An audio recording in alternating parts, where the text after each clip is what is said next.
Salut, c'est Rado, je suis content de vous retrouver pour la mise à jour des zones d'accumulation rationnelle pour l'or et pour l'argent, également les platinoïdes. On va commencer par les actualités que j'ai repérées pour vous. La première est assez inquiétante, j'ai envie de dire, hein, si on veut se laisser inquiéter. C'est un article qui nous vient de TD, la banque TD Securities, hein, qui est une banque canadienne, qui est plutôt une banque favorable à l'or, hein, et qui par ses différents articles a émis des objectifs assez flatteurs. Eh bien, un bulletin d'alerte qui met en lumière le risque d'une liquidation massive sur l'or. Comprenait une baisse violente à mesure que les épargnants finalement verraient l'or les décevoir de plus en plus et revenir à des niveaux pré-Covid. Ils considèrent que c'est quelque chose qui pourrait arriver et qui pourrait accélérer la baisse à mesure que les taux d'intérêt américains monteraient, renforceraient le dollar et pénaliseraient l'or. C'est le premier article. Le deuxième article nous vient, alors c'est intéressant parce que c'est complètement à l'opposé. C'est un article qui nous vient de IFA Magazine qui reprend les chiffres et le communiqué du Royal Mint. Ce rapport, hein, qui est en fait l'équivalent de l'Institut d'émission d'or en Angleterre, montre des ventes records au premier trimestre avec, bon, il faut savoir qu'ils vendent en Angleterre, mais ils vendent aussi à l'international, hein, comme beaucoup de pays. Et là, ils annoncent simplement sur les derniers chiffres 52% de hausse des ventes à l'étranger pour l'or, 67% de hausse pour le platine. Bon bref, je vous laisse découvrir l'article, mais une augmentation très significative, hein, des ventes à l'étranger et nationales pour le Royal Mint. Troisième article qui est intéressant, alors c'est un article que j'ai récupéré sur le site de mon partenaire L'Or et l'Argent. C'est le top 10 des pays qui détiennent les plus importants stocks d'or en 2022. Bon, on découvre bien sûr que la France a une place majeure. Hein. Bon, c'est pas du tout le numéro 1. L'Italie est devant, par exemple. Mais ça fait un point assez complet sur les stocks détenus et le pourcentage que cela représente, hein, sur les réserves de change. Et le dernier article que j'ai trouvé pour vous, en fait, c'est un rappel. Hein, vous retrouverez sur le site le premier chapitre, hein, du travail de Nicolas Perrin dans son exposé du rapport In Gold We Trust, hein, la Bible des acheteurs d'or avec ses 400 pages. Alors, je voudrais également ouvrir une parenthèse ici. Je reçois forcément, c'est normal, des mails extrêmement inquiets, voire parfois écœurés, hein, de la part d'investisseurs qui disent j'aurais jamais dû investir dans l'or, ça a été la pire des choses que j'ai faites, j'ai perdu beaucoup d'argent en achetant, en spéculant sur l'or.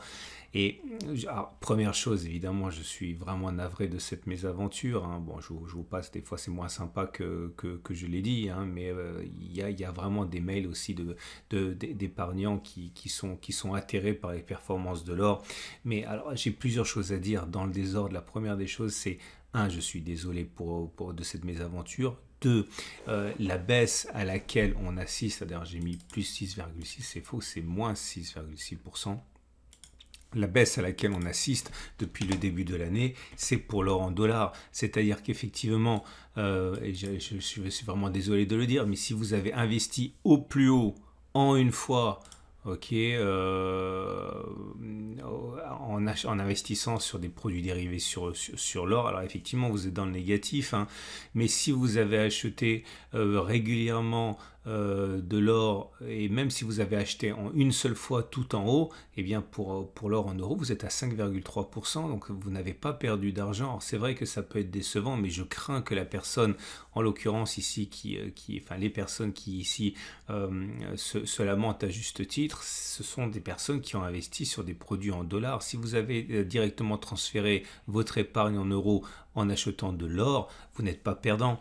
Ok, donc je suis vraiment désolé, mais c'est une raison de plus pour bien comprendre que l'investissement en or, 1, c'est pour le long terme, 2, il faut acheter en plusieurs fois, 3, voilà, quand on veut spéculer, c'est de l'or en dollars. Quand on veut investir, transmettre à sa famille ou pour la retraite, c'est de l'or en physique, hein, donc en euros. Voilà, je suis on ne peut plus clair par rapport à ça depuis des années et des années, hein, depuis plus de 15 ans que je fais ces vidéos. Ensuite, c'est terminé. On va donc passer directement à l'analyse de l'or en euros.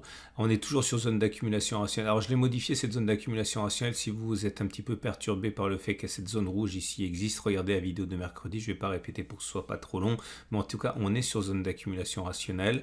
La tendance de long terme est toujours haussière. La tendance de fond est par contre baissière. Attaque baissière. Tout ça c'est lié en fait aux Américains qui augmentent les taux et que la Banque Centrale Européenne va également monter les taux. C'est toujours la même chose. Si on augmente les taux, les monnaies se raffermissent. Si les monnaies se raffermissent, eh bien, un billet de 100 euros, un billet de 100 dollars pouvant acheter plus de grammes d'or, eh bien, ça veut dire que la valeur l'inverse est vrai, c'est qu'un gramme d'or peut acheter moins d'euros et de dollars. Donc, en fait, ça baisse. Hein, c'est ça que ça veut dire.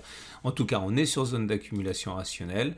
La tendance, je l'ai dit, de fond est baissière. Les bougies Akinashi montrent quelque chose d'assez désagréable, à savoir une bougie rouge sans méchotte, c'est-à-dire que la continuation de la baisse est plausible. Mais en tout cas, je le dis, je le répète, zone d'accumulation rationnelle actuellement. Et si on casse cette zone d'accumulation rationnelle, c'est pas peine d'investir dans la zone blanche. Ici, la prochaine zone d'accumulation rationnelle, c'est 1654, 1635 euros. Pour l'or libellé en dollars, c'est la même chose, en pire j'ai envie de dire, parce que la hausse des taux américains est beaucoup plus violente que pour la BCE. En tout cas, on est sur zone d'accumulation rationnelle. Je vous montre les données hebdomadaires pour vous en convaincre. Hein. Voilà, c'est cette zone ici qui soutient les cours depuis 2 ans quasiment. Hein. Donc on est sur zone d'accumulation rationnelle. La prochaine serait 1442, 1555 dollars. Et on a également la possibilité ici de voir que la tendance, par contre en dollars américains, la tendance de long terme est baissière, la tendance de fond est baissière également. Et les bougies Akinashi montrent que c'est sans doute pas terminé. Toute manière, tant que les marchés anticiperont des hausses des taux, eh bien, le dollar sera renforcé et l'or libellé en dollars en pâtira. L'argent maintenant, l'argent libellé en euros, c'est pas bon, et c'est doublement pas bon parce que c'est par rapport à la valeur refuge qui accompagne les mouvements de défiance sur l'or, mais également sa valeur industrielle qui pâtit puisqu'on anticipe une récession. Mais la bonne nouvelle, c'est qu'on est sur zone d'accumulation rationnelle. Hein. Je vous montre les données hebdomadaires, toujours la même chose. C'est une zone ici qui était une ancienne zone de résistance, qui a été cassée, qui a changé de polarité, qui est devenue support. Donc on est sur zone d'accumulation rationnelle pour ceux qui voudraient acheter de l'or libellé en euros, enfin c'est clairement acheter de l'or physique hein, avec votre argent en euros. Et pour donc tendance long terme baissière, tendance de fond baissière et bougie Akinashi qui montre que bon ça reste pas bon, c'est pas horrible, mais ça reste quand même pas bon avec des bougies rouges comme ça sans méchotte. Hein. Et pour l'argent en dollars, c'est la même chose, c'est pas bon, avec des tendances de long terme qui est baissière, tendance de fond qui est baissière, mais là aussi bonne nouvelle, on est sur zone d'accumulation rationnelle ici. Hein. Je vous montre les données hebdomadaires. Ouais, toujours pareil, zone de résistance qui a été cassée, changement de polarité, donc ici c'est une zone d'accumulation rationnelle. Il y en a d'autres, on les verra plus tard. Si ça casse, on fera le tour mercredi. Voilà, on termine avec les platinoïdes. Et pour le palladium libellé en euros, c'est dommage, on avait franchi une résistance. Ici, elle était ici, cette résistance. On l'a passée de fort belle manière, mais on a été attaqué à nouveau. Donc, on a reconstruit une résistance plus haut. La prochaine zone d'accumulation rationnelle sera un retour sur les 1719 dollars, enfin 1719 euros. Et puis, la suivante serait sur 1350, 1545 euros. Si on y va, tendance de fond et tendance de long terme sont en train de devenir baissier. Palladium libellé en dollars, c'est pareil. Semaine décevante où on a cassé une résistance qui était ici. Ok, je l'avais fait figure la semaine dernière, mais finalement on est remonté, on a simplement déplacé la résistance. On arrive sur la prochaine zone d'accumulation rationnelle, 1794 dollars l'once de palladium. Prochaine zone d'accumulation rationnelle, 1646, 1499 dollars. Et pour le platine, on est déjà sur zone d'accumulation rationnelle. Comme vous pouvez le voir, on est sur la zone des 830-820 euros à peu de choses près. C'est notre prochaine zone d'accumulation rationnelle. Et si on y va ensuite, ce sera les 805 euros à peu près la zone d'accumulation rationnelle avant 795-768. Comprenez bien que dans ma méthode, il s'agit d'investir très progressivement, petit à petit, et surtout pas en une fois, parce que si vous croyez au potentiel d'hausse de ces métaux à long terme, il faut être capable d'acheter de plus en plus bas pour accumuler finalement, pour voir les cours s'envoler si on a envisagé qu'à terme cela s'envole. Et pour le platine en dollars, c'est identique. Prochaine zone d'accumulation rationnelle, on est dessus en fait, c'est la zone des 1798, bon, à peu de choses près. Prochaine zone d'accumulation rationnelle, 1646-1499 dollars.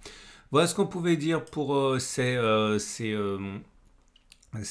actifs majeurs.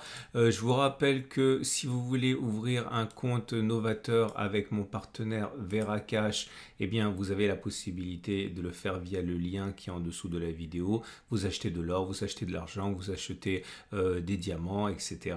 Et au lieu de les bloquer dans un trou, eh bien il y a une carte bancaire qui est associée. Comme ça, lorsque les métaux précieux augmentent, eh bien votre pouvoir d'achat augmente en même temps. Plus d'informations, encore une fois, dans le lien sous la vidéo. C'est un sponsor. Je vous souhaite une excellente journée. Je vous dis à mercredi pour la mise à jour.